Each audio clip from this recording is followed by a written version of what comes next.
Welcome to Telltale Books. I'm Greg. I'm Emily.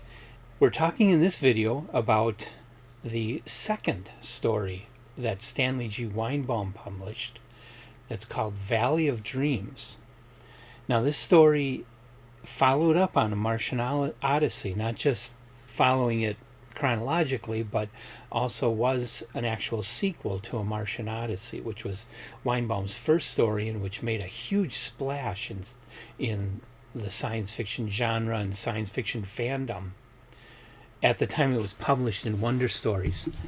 And let me consult the scrolls. It was published in Wonder Stories. I just can't remember what the exact date was. I'm just thrilled that Tweel was back. Missed Tweel. It was a good time. He is a memorable character. That's a big part of why Weinbaum became so popular. He's just so cute and fun. Hey, the smart cookie down. Here I am, Valley of Dreams. It was published in Wonder Stories for November of 1934. And as I said, it was a sequel to A Martian Odyssey. So we go back to Mars. You want to take it away? Yeah, so I think it's like a couple weeks or days after the first incident. I'm not sure. Yeah, it's a period of time after the first incident, which some of the some of the comrades of our main protagonists were not convinced that the events actually happened. Right. At the end of Martian Odyssey. Mm-hmm. So he keeps talking about how he wants to see Tweel again. He wishes he could encounter him before they leave because they're getting ready to wrap up their assignment on Mars. And so they wanted to go do a reconnaissance mission, so to speak, in the opposite direction of where he had gone previously. And he's going to bring one of his buddies along with him. Mm-hmm. And as they go, they find like a civilization of some kind. Yeah, they find a city next to a valley of upside down pyramids.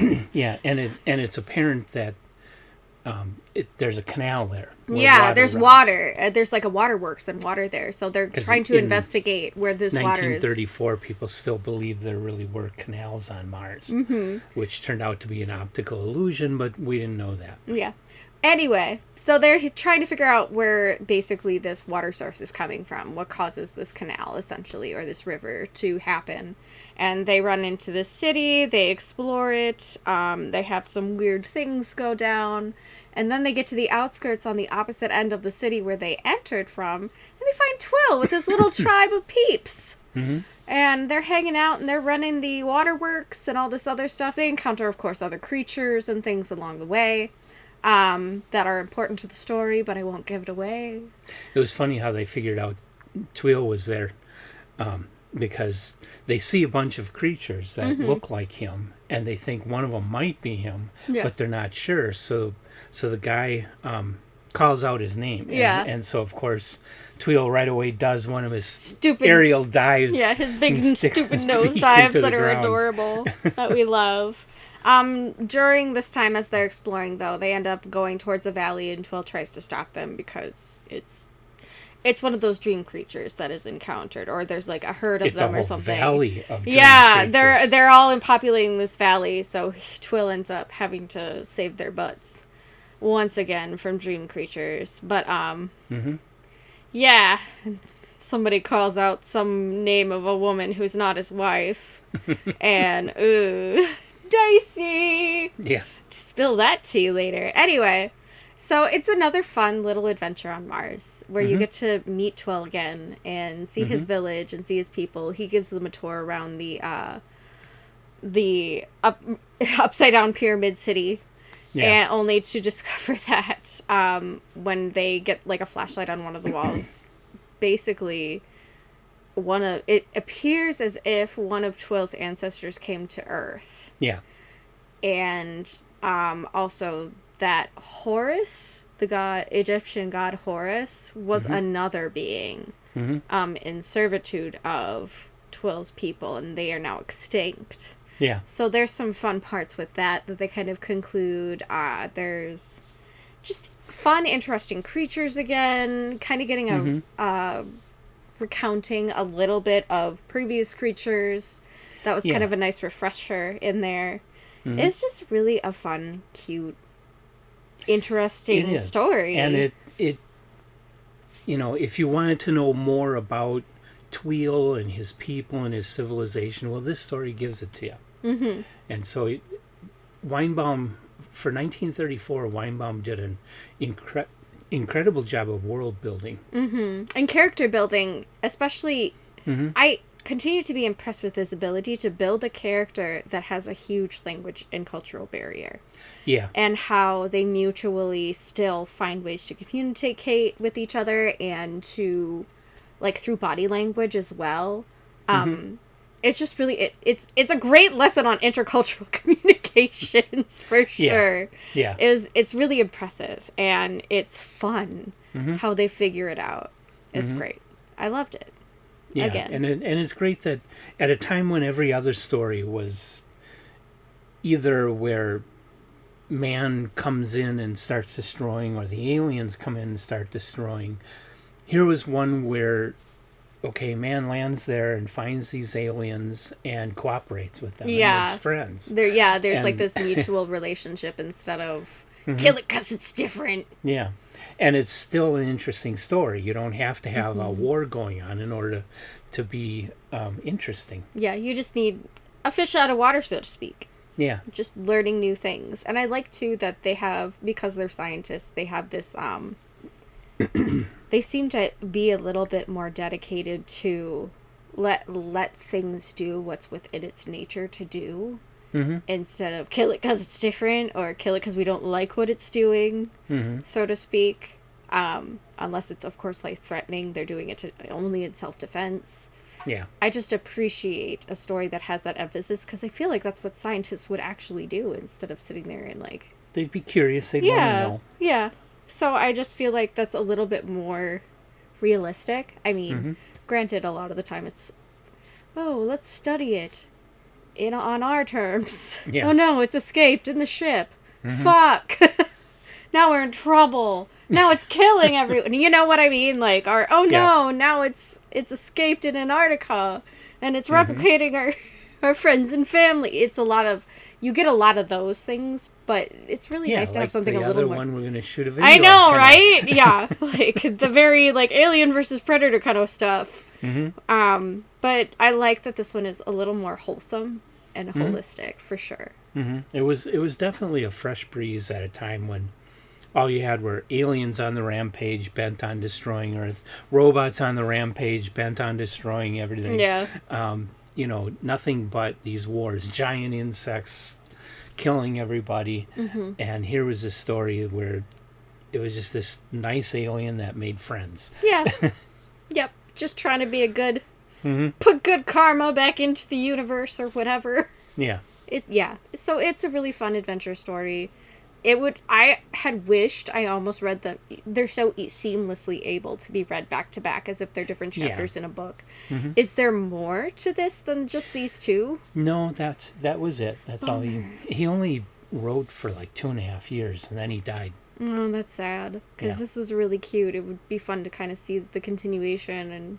Well, there's a challenge for an author today. Try to continue the story of Mars. I mean, these are public domain. You could take them and write a story. That would be nice. Following up on it. Yeah, it's a fun adventure for sure. Top tail for you or not? Yes. Okay. I would agree with that. Because it's so much a part of the other story that I think we put as a top tail as well. Yeah. So we might as well. I was a little hesitant because A Martian Odyssey was groundbreaking. It was the first. There had been nothing like it before. And then this one basically just was more repeats. But it is really a very well done story. Yeah, and it's well integrated, I think, so much in the first that it is practically one story. It's not really and if you read them together, you get this bigger picture of what's going on Mars. Yeah, definitely. So, I agree with that. It's good. Good stuff. Fun read. And I like Yes. this is very child appropriate for the most part. Well, yeah, pretty much everything back then was. Yeah. Like I say, science fiction before 1960 was almost entirely young adult because while the publishers thought that the only people reading it were teenage boys, and most of the publishers didn't want to have a bad reputation of publishing anything that was crossing the line with sex or stuff. So they were, for most of the magazines, they kept it out. There's some exceptions. And then, of course, some of the writers tried to get really clever and sneak it in past the editors. There are some famous cases of short science fiction stories that went past. Kay was the assistant editor, a woman, at Astounding Stories with John Campbell during the 1940s, 50s, 60s, and she was the one that safeguarded that kind of stuff. And so they had to get past her. Oh, man. She was the gatekeeper. Yep. Excellent. Well, good. And they did a good job of Yeah. sneaking stuff past. But the vast majority of what was published back then is totally clean and safe. And Yeah, kids it's really can nice read family-friendly stuff. So this is a nice one that even with younger kids, it's not so scary that you feel like No. you can't read it to a youngster who is showing interest in science fiction and alien stories and that kind of thing. So, but yeah. And I read this. I've got I think it was 1949 or 50 publication of A Martian Odyssey and Others by Stanley Weinbaum, a collection of a lot of his stories. Both Martian Odyssey and Valley of Dreams is in here, and of course the illustration is from Valley of Dreams. That was published by Fantasy Press. I love that. So that book there is very collectible. These days, Weinbaum's work is entirely public domain. He died in 1937, I think it was, and he didn't have any heirs to renew the copyrights. So it just went into So they public. lapsed into the public domain. And so you can find any number of free collections of I like the Weinbaum's. typography on this one too. Yeah. Very nice. Very nicely done. If you can see that, I'm trying to get it where the glare is not. Yeah, you you should can be kinda able to see it. catch it all right. That is pretty. I like it. Well done. But you can find any number of free ebooks of all of Stanley Weinbaum's fiction and just read it all, including those two stories. So super accessible and family friendly. What more could you ask? Yeah. And a top tail. It's fun. I think it reads well today. I mean, Yeah. even though the science is outdated by what we know of Mars now, but if you just kind of read it more like a fantasy story, it's totally readable And today. it's definitely. I definitely felt like it was more fantasy than science fiction for sure, just because the creatures are so literally out of this world. Like, they're fantastic though. It's great. Good stuff. Yeah. So that's that one. What's next for Weinbaum? Because this is on my list of authors I want to read through. Yeah, I'm everything. enjoying his stuff so far. I'd be interested to. His next one is called Flight on Titan. And most of Weinbaum's stories are a loose series where he explores all the different worlds of the solar system That's fun. at a time when we didn't really know much about the solar system. So the next one he goes... So he was exploring the what ifs of the universe. Exactly. I love that. That's amazing. So the next one takes place on Saturn's moon Titan.